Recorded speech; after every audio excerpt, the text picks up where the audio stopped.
بسم الله الرحمن الرحيم. حاجة من الحاجات اللي باشوفها وبيبقى عندي دايمًا عليها علامة استفهام، الإنسان اللي بيبقى عنده أريحية كده ومبسوط كده وعادي وهو بيحكم على غيره.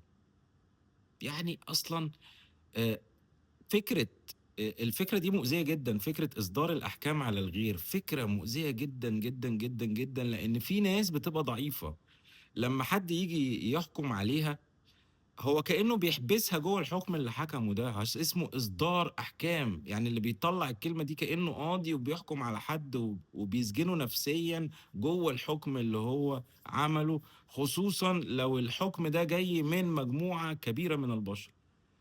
تلاقي زي السوشيال ميديا كده، تلاقي 1000 واحد داخلين يحكموا على حد مثلًا.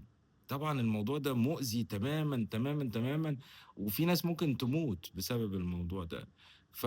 إصدار الأحكام ده حاجة خطر جدًا، وإصدار الأحكام ده ليه صور كتير، يعني مثلًا ممكن حد يح ي يعني يحكم على حد بسبب تصرُّف ما، كدب مرّة قدّامه، حكم عليه إن هو كدّاب وفضل كدّاب، ما ينفعش، لإن الإنسان أصلًا كائن متغيّر. هو النهارده ممكن يكدب وبُكرة وبعده وبعده يبقى صادق جدًا، جدًا، جدًا. ظروف. وأصلًا الإنسان اللي بيحكم هو بيحصل معاه كده برضه، ممكن في إنسان بيصدر أحكام بناءً على المظهر، يقول دي مثلًا لبسها مش محترم، أوكي، فحكم عليها إنها إنسانة مش محترمة، مع إن الإنسانة دي لو قعدت معاه في قعدة هي علمًا هتثبّته، هي ما بتتقاس كده، ما بتتقاس عند رب العالمين، ما بتتقاس الموضوع ما بيتقاس بالطريقة دي، أوكي، وما بيتقاس بمقاييس الإنسان، ما يحكمش، زي الإنسان اللي يحكم مثلًا على شخص إن هو ده عنده رياء، ده بيعمل خير وبيتصدّق وبيورّينا عشان هو عايز ياخد اللقطة. أنت فتحت قلبه وشُفت يعني؟ لأ طبعًا ما شُفتش، بس بتحكم عليه. زي اللي يحكم على ابنه يقول ده فاشل، ده مش راجل.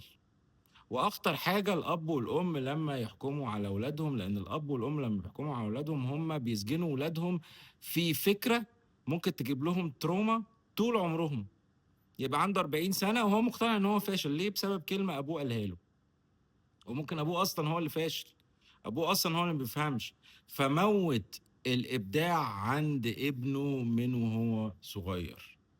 فما ينفعش إحنا نحكم على حد، رب العالمين بيقول: "إِنَّ إِلَيْنَا إِيابَهُمْ ثُمَّ إِنَّ عَلَيْنَا حسابهم." هو بس. عشان كده في القرآن يقول للرسول: "ليس لك من الأمر شيء." الأمر كُلّه لله. فيا ريت، يا ريت أي إنسان بيصدر أحكام على الغير ياخد باله إن الموضوع ده مؤذي جدًا، جدًا، جدًا للغير، ومش أي حد بيعرف يتعامل معاه، وعقابه هيبقى كبير جدًا عند رب العالمين، لإن مش من حق أي حد إن هو يخش جوّه قلب غيره ويفتش جوّه النوايا ويصدر أحكام وينشر الأحكام دي، دي حاجة سيئة جدًا وما ينفعش ولا تصح، والسلام عليكم ورحمة الله وبركاته.